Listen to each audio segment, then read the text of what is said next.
Hi guys, Mark and Cheryl from Travelbug Teardrop Camper Trails. We're here today just to show you a really quick video on regular maintenance for your escape pod. Pretty well maintenance free kind of deal, but there is a few things we need to be on top of. One is obviously tyre wear.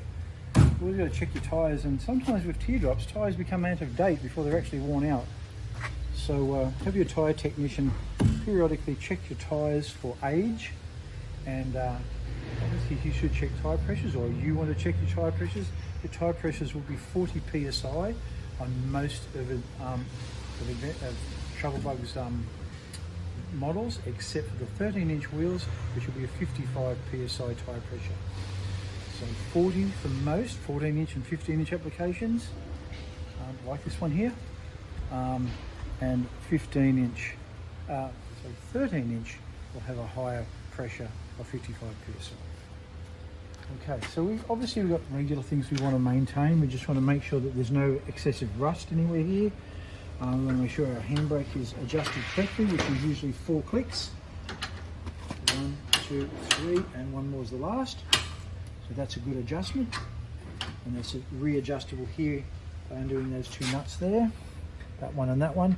Roll on the roller until that pin comes to where you saw that application worked very well. If you have trouble pulling that last bit to click into the fourth, you can get a piece of tube and extend that handle. It makes it a bit easier to do. And just sit it on there while you're doing it. And just check your condition of your tyre. We use 8-inch jockey wheels now, and they've been quite reliable. So yeah, pretty simple sort of system in there. Sometimes people like to put a bit of grease on their toe ball. It's not terribly necessary.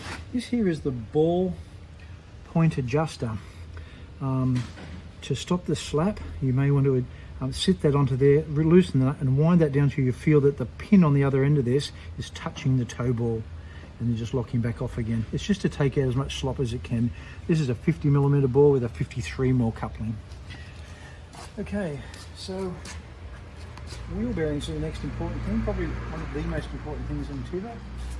Every 7,000 to 10,000 Ks, replace your wheel bearings. Don't just have them repacked, they're cheap enough to replace. Replace them with Japanese quality bearings. The wheel bearings are in there. Usually you can do a roadside check and check the wheel wobbling at the top, in and out.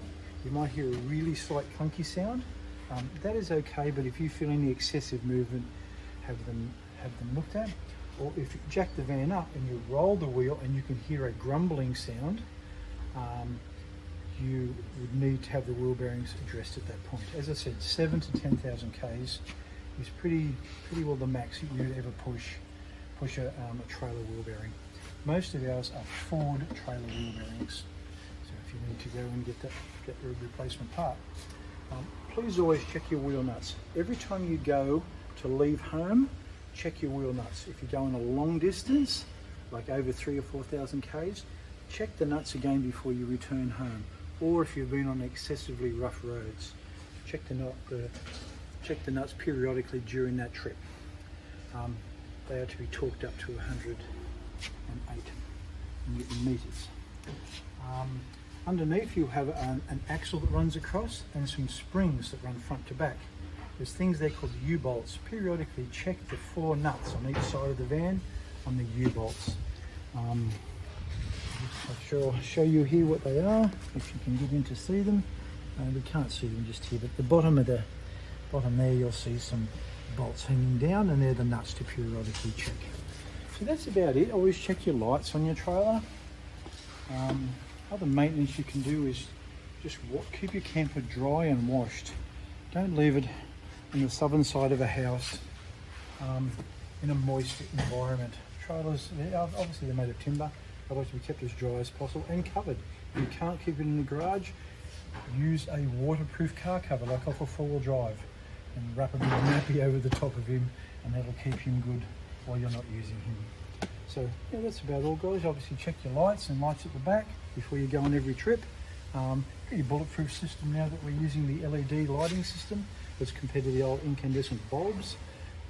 Pretty sort of foolproof, but still very good to check them, especially your number plate light as well. Thank you guys.